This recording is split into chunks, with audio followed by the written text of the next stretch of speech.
Сәлеметсіздер ме балалар, сіздермен қазақ тілі 4-ші сынып 23-ші сабақ. Сабақтың тақырыбы синтаксис әлеміне саяхат. Балалар сабақты мұқият соңына дейін қарап, тіркеліп, лайк басып, комментарий жазуды ұмытпаңыздар. Ендеше бізде өз көзқарасымды білдіремін. Синтаксис әлеміне саяхат. Бізде 23-ші жаттығу синтаксис әлеміне саяхат. Біз бүгін синтаксис әлеміне саяхатқа шығамыз. Синтаксис деген не? Ертеде біз білмейтін бір үлкен елде сөздер өмір сүріпті. Сөздердің бір тобы бір-бірімен тіркесе байланысып, жеке отау тігіпті. Ол отау синтаксис елі деп аталыпты. Бұл сөздер бір-бірінен бөлек тұрса да, бір-біріне бағынап, бірін-бірі толықтырып, пысықтап тұрыпты. Ең бірінші тұрған сөз бәріне бас болыпты, ал ең соңғы сол сөз өзінен кейін ешкімді жібермей ойды тиянақтап тұрыпты. Сонда синтаксис біз білетін сөйлем және оның түрлерін зерттеумен шұғылдана ма? Дұрыс айтасың, Мери. Синтаксис сөйлем түрлерін, олардың жасалу жолдарын, сонымен бірге сөз тіркесі мен сөйлем мүшелерін және олардың мағыналары мен жасалу жолдарын қарастырылады. Осылайша мәтінді түсініп оқып аласыздар. Бұл бізде мәтін синтаксис туралы айтылған, Келесі 37-ші тапсырма, яғни жаттығу мәтінді оқып, не туралы екенін анықта. Синтаксис гректің құрау, біріктіру, рет деген мағынадағы сөзі.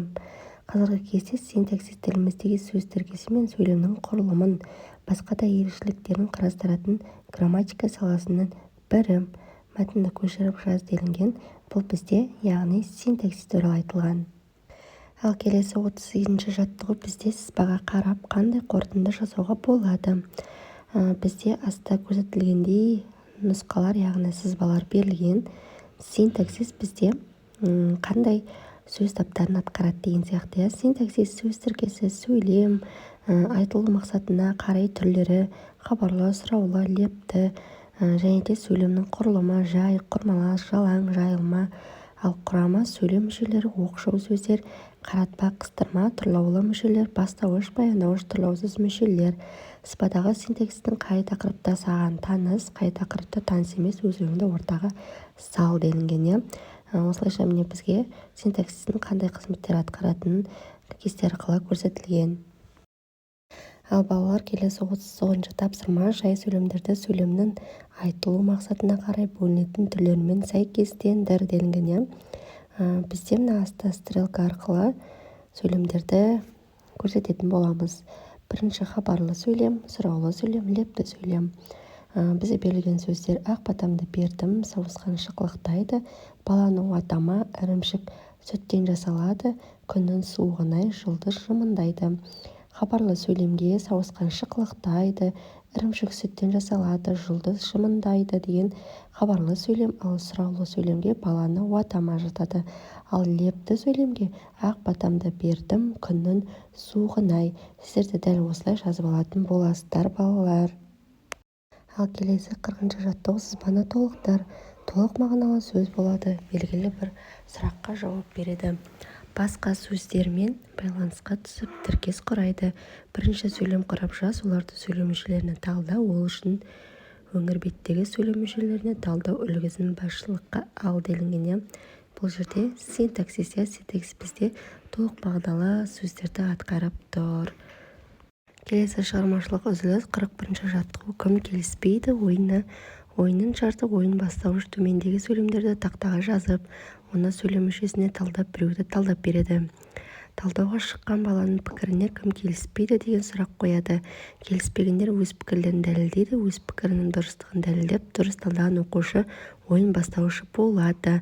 Бірінші, көкек өз атын өзі шақырады. Екінші, ол таңертең Баянауылға соқты.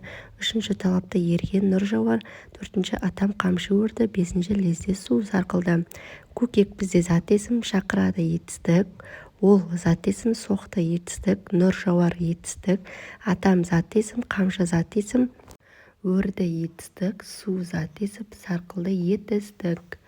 Деп осылайша мен секілді жазып алатын боласыздар, балалар. Ал бізде келесі соңғы 42-ші жаттығу сөйлем құрамы бойынша алған біліміңді пайдаланып, жағдаяттан шығып көр. Сөйлем мүшелерінің кезекті мәжілісі болды. Алғашқылардың бірі болып бастауыш сөз салды. Келесі кезекте баяндауыш сөйледі. Олардан тұрлаусыз мүшелерде қалыспады. Осы кезде парақ бетіндегі сөздер таңдаудан жалығып, өз ұсыныстарын айта бастады. Қаратпа, қыстырма сөздер мен есімді сөздердің арасында болған диалогты құра, ізденуді ұйымдастыр. Яғни бізде бұл қаратпа, қыстырма сөздеріміз әй қарағым, кешіріңіз, ғафу етіңіз деген сияқты сөздеріміз, бұлар бізде қаратпа, қыстырма сөздеріміз. Ал балалар, осымен біздің сабағымыз аяқталды. Келесі сабақта кездескенше сау болыңыздар.